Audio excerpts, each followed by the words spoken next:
السلام علیکم۔ بے وزن تحریر، باوزن باتیں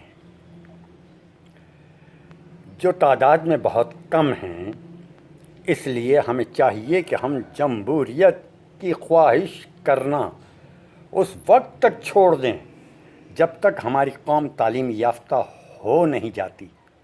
یہ بات سمجھنا سمجھانا اس لیے بھی ضروری ہے کہ ایسا ہو جانے کے بعد ہماری عوام صرف جان پہچان پر یا دوستی کی وجہ سے یا کہ رشتہ داری کے سبب یا پھر فقط برادری، زبان اور مذہب و مسلک کے نام پر ووٹ نہیں دے گی۔ قصہ مختصر یہ کہ قوم کسی لالچ کی بنیاد پر بلیک میل نہ ہوگی۔ ووٹ صرف اسے مل سکے گا جو اللہ کی راہ میں مخلوق کی خدمت کرنے کا جذبہ رکھتا ہو۔ مگر ابھی تو ہم آٹے، چاول اور دالوں کے ایک ایک توڑے اور تھیلوں پر ووٹ دینے والے لوگ ہیں۔ اس لیے اس وقت جمہوریت ہمارا حق نہیں۔ اس مقام پر میں اپنی تمام تحریر کا خلاصہ بتانا چاہتا ہوں۔ میری آواز میں جو کچھ لوگ سن رہے ہیں، میں اس آواز میں جو کچھ بتایا جا رہا ہے اس کا خلاصہ بتانا چاہتا ہوں کہ جمہوریت میں سیاسی حکومتیں کڑوے گھونٹ پی نہیں سکتی۔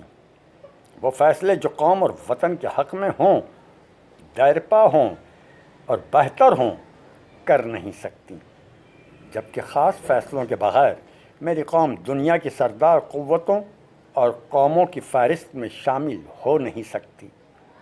خاص کر کے جو کچھ ہمارے ارد گرد کے حالات نظر آ رہے ہیں، یعنی جس طرح ہمارے وجود کے دشمن ہم پر میلی نگاہیں جمائے بیٹھے ہیں۔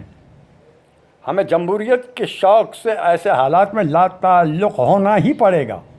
اگرچہ کڑوے فیصلوں کے معنی میری تحریر کے حوالے سے جو کچھ بنتے ہیں وہ یہ ہیں: قربانی، سیکریفائس۔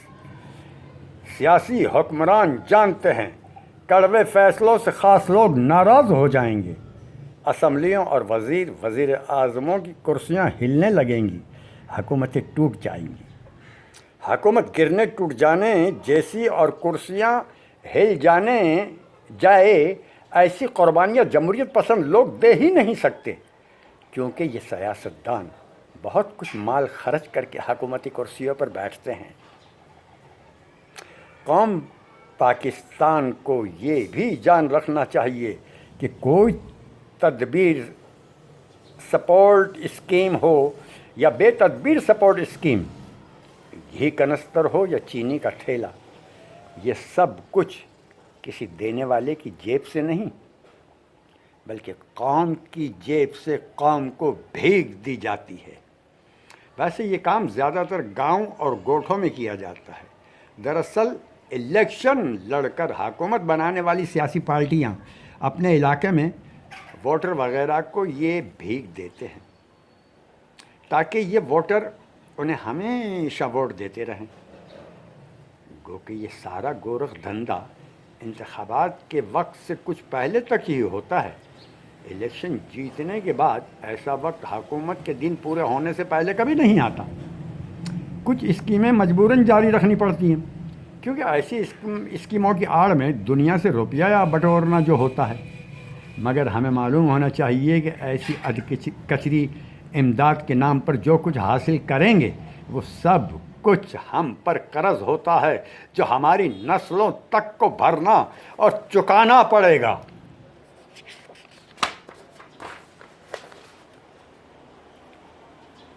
در حقیقت ہم میں سے کچھ لوگ موجودہ وقت کی روٹی پر نگاہ رکھتے ہیں۔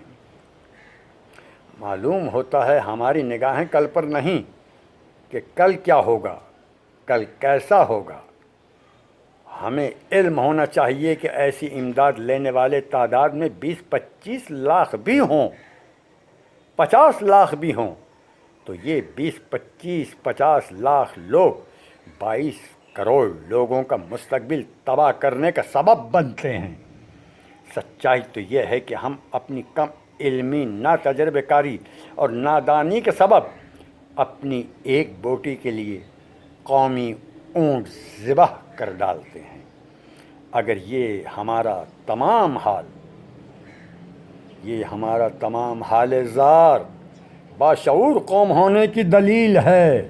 تو ہمیں چاہیے کہ ایسا شعور مغربی دنیا کو فروخت کرنا شروع کر دیں، بشرطے کہ کوئی بھاؤ دینا قبول فرمائے۔ اللہ حافظ۔ پسند آئے تو لائک کیجیے گا۔